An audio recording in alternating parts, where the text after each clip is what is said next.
Each day I stray further and further away from Christ, and I must say, 10 out of 10. I wish I had done this years ago, honestly. Just the satisfaction I get to feel from using my critical thinking skills every day.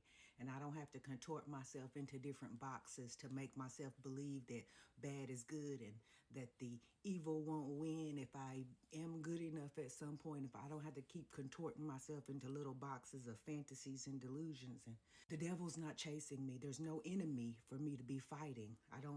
I'm free from I don't have anyone who's against me. I don't have any evil forces that are chasing me. I don't have to convince myself to turn the other cheek while people do harm to me or pretend that someone is coming to save me. And it actually puts a drive in me to save myself and to actually use my brain and think about what makes logical sense and what's the best choice instead of what is the right choice that's going to get me into heaven. I'm not striving for death. And hoping that it comes sooner so that I can escape the reality of the world and just the freedom that I feel of just being actually able to use my full entire brain and not have to pretend like what doesn't make any fucking sense is actually the truth.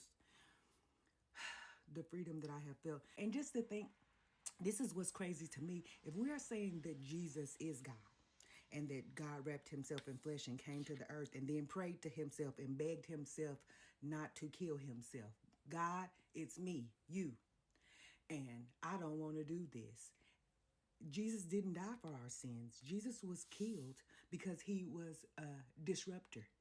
Jesus didn't really even exist, but the character of Jesus was killed because he was a rebel and a disruptor and he was made an example of. It wasn't a sacrifice for thousands of years later for people to be free because we're no more free than they were thousands of years ago. And one of my old friends said that the Lord told her that I would be returning back to the church and to God. And I quickly told her that that was not God. That's what you want.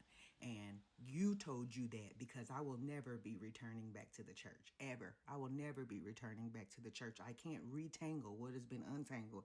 I cannot go back to pretending like those men's words in that book are from God. God did not write one letter of that book. Because Jesus is God and God is Jesus. So God came to earth in Jesus' form and still didn't write nothing down.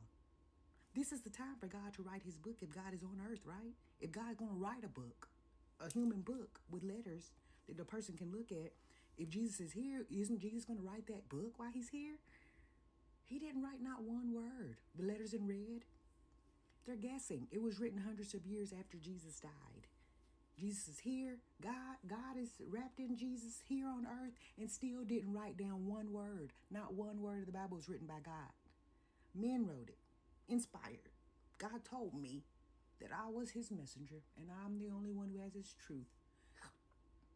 God was here. He didn't leave us a stick-it note or nothing. That's peculiar. But again, with the critical thinking, we don't do that. Because why would not Jesus write some stuff down while he's here as God? And so I'm saying to all my God told me to tell you, friends, you wanted that in your heart. So you felt like God told you that because that's how the manifestations work. We want something.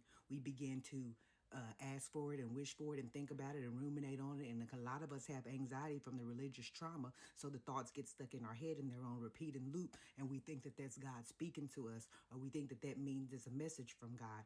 And that's part of the delusion. That's part of the religious psychosis because you begin to want stuff so bad and you begin to spend your time in a perpetual state of wanting and longing. And you get used to begging God and trying to create something out of nothing. And you don't want to embarrass God by not getting the things. So you have to blame yourself and pray even more fervently. Because that's another part of the freedom for me is I don't need you to, God don't got to tell you nothing for me. God can come tell me in my own spirit, in my gut instincts, in my own intuition. And I spend every day almost now in therapy talking people through religious trauma where they felt judged and overlooked and diminished and invalidated and belittled and dismissed through pray about it, or that must be God's will, or you must not be living right, or all the dismissive things and hurtful things that they say, especially to young people when they're in their critical development stages. And it is much more harmful than good. The freedom that I have felt since I have walked away from that church and not looked back, is a freedom that the church could never provide to me. There is no freedom in a box of religion. There is no freedom in confusion and lies and misogyny and patriarchy. There is no freedom in bondage and confusion. There is no freedom in colonization and genocide. There is no freedom in all of the things that the Bible is talking about and standing for. That freedom isn't there. And that's why the world is like it is. That's why they're happy that the world is getting worse. And that's why I am happy that I am free from the bondages of believing in fables and fairy tales. And each day as I continue to stray further and further away from religious psychosis, I'm finding myself, I'm finding God, I'm finding freedom, and finding true peace. And I wish all of you could know it. I wish that all of the people who spent their life serving the church experience that level of freedom. Maybe one day